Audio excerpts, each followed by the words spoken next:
Hi guys, welcome back to my YouTube channel. నేను ఇవాళ మీకు ఒక చికెన్ దమ్ బిర్యానీ రెసిపీ చూపిస్తాను. అది కూడా నా స్టైల్లో చూసేసేయండి.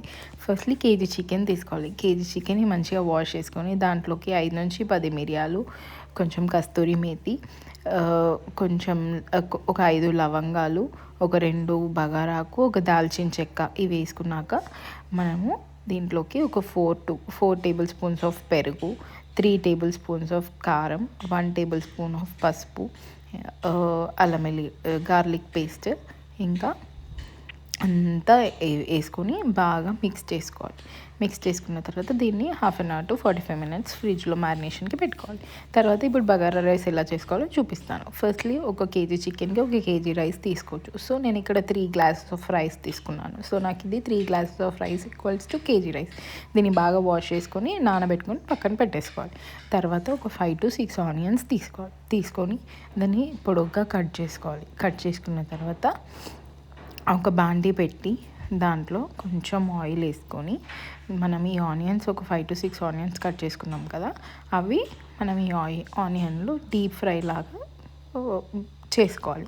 సో మరీ అంత బ్లాక్గా రావద్దు, గోల్డెన్ బ్రౌన్ కలర్లో వచ్చినప్పుడు బాగా మిక్స్ చేస్తూ ఉండాలి. చేసిన తర్వాత మనకి లాస్ట్కి కొంచెం డార్క్ బ్రౌన్ వస్తే మనకి ఈ చికెన్ దమ్ బిర్యానీ అనే టేస్ట్ చాలా బాగుంటుంది. తర్వాత ఇప్పుడు మనము చికెన్ కర్రీ రెసిపీ చూద్దాం. ఫస్ట్ ఒక బౌల్ పెట్టుకొని దాంట్లోకి ఒక 1 table spoon or 2 table spoon oil వేసుకోవాలి. వేసుకున్న తర్వాత ఒక 1-2 ఆనియన్స్ కట్ చేసుకోవాలి. సేమ్ పొడవుగా కట్ చేసుకొని దీంట్లో వేసేసుకోవాలి. ఈ ఆనియన్స్ అనేది brown colour, lightish brown colour వచ్చినప్పుడు, గోల్డెన్ బ్రౌన్ కలర్ వచ్చినప్పుడు మనం ఈ చికెన్ అనేది వేసేసుకోవాలి. చికెన్ వేసుకున్నాక ఒక 10 మినిట్స్ అలా మూత పెట్టేసి వదిలేసేయాలి.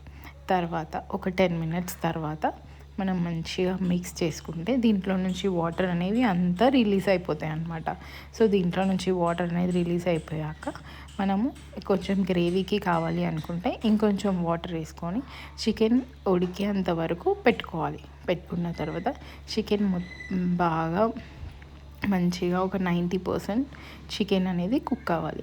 కుక్ అయిన తర్వాత మనము లాస్ట్కి కొత్తిమీరతో గార్నిష్ చేసుకొని ఈ చికెన్ని పక్కన పెట్టేసుకోవాలి. ఇప్పుడు ఇది బాగా కుక్ అయిన తర్వాత కొత్తిమీరతో గార్నిష్ చేసుకొని పక్కన పెట్టేసుకోవాలి. ఇప్పుడు మళ్ళీ స్టవ్ ఆన్ చేసుకొని మళ్ళీ బౌల్ పెట్టుకొని దీంట్లోకి ఒక 1 టేబుల్ స్పూన్ ఆఫ్ ఆయిల్, ఇంకొక 1 టేబుల్ స్పూన్ ఆఫ్ నెయ్యి వేసుకుంటే చాలా ఫ్లేవరబుల్గా ఉంటుంది. సో నెయ్యి వేసుకొని దాంట్లోకి హోల్ గరం మసాలాస్ అన్నీ వేసుకోవాలి. వేసుకున్న తర్వాత మనం ఏవైతే ఆనియన్స్ ఉన్నాయో ఆనియన్స్, పచ్చిమిర్చి, కరివేపాకు ఇవన్నీ వేసుకోవాలి. అవంతా మంచిగా ఫ్రై అయిన తర్వాత దాంట్లోకి మనం కొంచెం గార్లిక్ పేస్ట్ వేసి బాగా దాన్ని ఆయిల్లో వేపాలి. వేపిన తర్వాత ఇందులో మనం ధనియాల పొడి వేసుకుంటే కూడా మనకి రైస్కి ఉన్న ఫ్లేవర్ అనేది చాలా బాగుంటుంది అన్నమాట.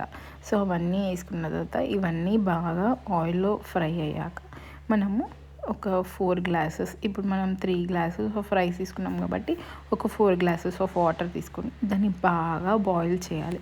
మంచిగా బాయిల్ అయినప్పుడు మనం ఏదైతే నానబెట్టుకున్నామో ఆ రైస్ అనేది ఈ బాయిల్ అయిన వాటర్లో వేసేసేయాలి. వేసిన తర్వాత బాస్మతి రైస్ మనం ఆల్రెడీ నానబెట్టుకున్నాం కాబట్టి ఈ నానబెట్టుకున్న రైస్ మనకి చాలా తొందరగా కుక్ అయిపోతుంది. కంపేర్ టు దాంతో నార్మల్గా నానబెట్టిన రైస్తో కంపేర్ చేసుకుంటే ఇది చాలా తొందరగా కుక్ అవుతుంది. కాబట్టి మనము ఒక 90% ఆఫ్ రైస్ని ఉడకబెట్టుకునేలాగా చూడాలి. సో 90% ఆఫ్ రైస్ ఉడికిన తర్వాత మనం ఒక బౌల్ తీసుకొని ఏదైతే మనం బిర్యానీ చేయాలనుకుంటున్నామో ఆ హండి తీసుకొని దానికి ఆయిల్ వేయాలి. నెయ్యి వేసి బాగా దాన్ని నెయ్యితో బౌల్కి మొత్తం రాసేసేయాలి. ఎందుకంటే కింద అంటుకోకుండా మాడకుండా కూడా బాగుంటుంది అన్నమాట.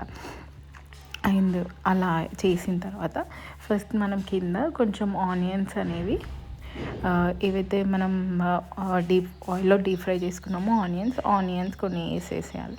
కొన్ని వేసిన తర్వాత మనం ఈ 90% కుక్ అయిన రైస్ లేయర్ వైజ్గా దీంట్లో అరేంజ్ చేసుకుంటూ ఉండాలి.